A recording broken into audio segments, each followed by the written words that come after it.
Le musée de la faïence et des beaux-arts se situe dans la Nièvre, plus précisément à Nevers. C'est un acteur de l'économie locale, plus particulièrement un service public. Un service public est une activité exercée directement par l'autorité publique, c'est-à-dire l'État ou une collectivité territoriale, ou sous contrôle, dans le but de satisfaire un besoin d'intérêt général, c'est-à-dire un besoin collectif, comme l'éducation, la santé ou encore la sécurité. Ici, le besoin culturel. Ce musée est géré par la commune de Nevers, qui est une administration locale. Il est géré en régie, ce qui signifie que le service est directement fourni par la collectivité. Les administrations publiques gèrent des services non marchands, c'est-à-dire qui n'ont pas de but lucratif. Le musée voit le jour en 1844 à l'hôtel de ville de Nevers. Il est créé par la municipalité suite à une décision du maire de l'époque, Jean Desvaux, un artiste et humaniste. À cette époque, il est une entité de 4 collections disparates. Il a déménagé une première fois en 1910 dans l'ancien palais épiscopal, puis une seconde fois en 1975 dans les locaux actuels, l'ancien commissariat de police et une partie dans l'ancienne abbaye Notre-Dame dans le quartier des Faïenciers. Ces locaux, de 2100 m², ont été rénovés durant une dizaine d'années jusqu'en 2013. Le musée a été inauguré le 27 septembre 2013 sous le nom du Musée de la Faïence et des Beaux-Arts.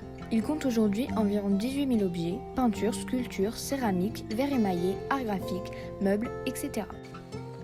Le service est financé par la commune de Nevers, par d'autres collectivités territoriales, par les entrées du public et par les bénéfices de la boutique de souvenirs. Ces recettes permettent de financer les dépenses de fonctionnement telles que la rémunération des agents travaillant au musée, mais aussi les dépenses d'investissement. Le musée investit régulièrement dans de nouvelles œuvres afin d'attiser la curiosité du public. Il investit également dans l'organisation d'événements comme les expositions temporaires, les visites et animations privées. Enfin, le musée développe de nouveaux équipements comme le nouveau service Microfolie, basé sur le numérique et l'élargissement de l'offre culturelle. Il propose de découvrir les chefs-d'œuvre des plus grands musées nationaux avec des tablettes connectées à un écran géant, la technologie de la réalité virtuelle et de nombreux ateliers. Le musée a une fréquentation de plus de 10 000 visiteurs par an.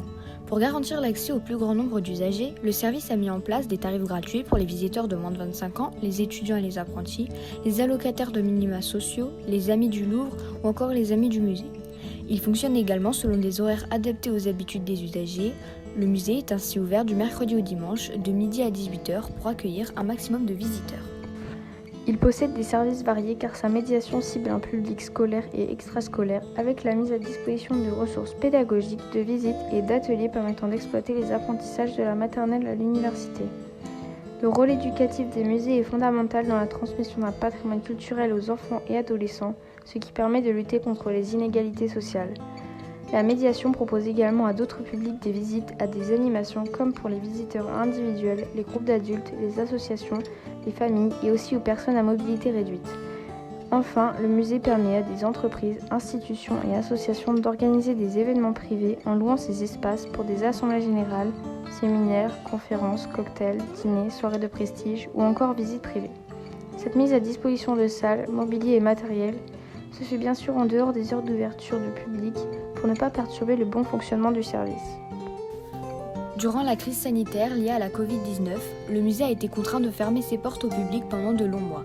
Or, les lieux culturels répondent à un besoin essentiel, celui de découvrir l'histoire à travers les arts et de s'ouvrir à d'autres univers.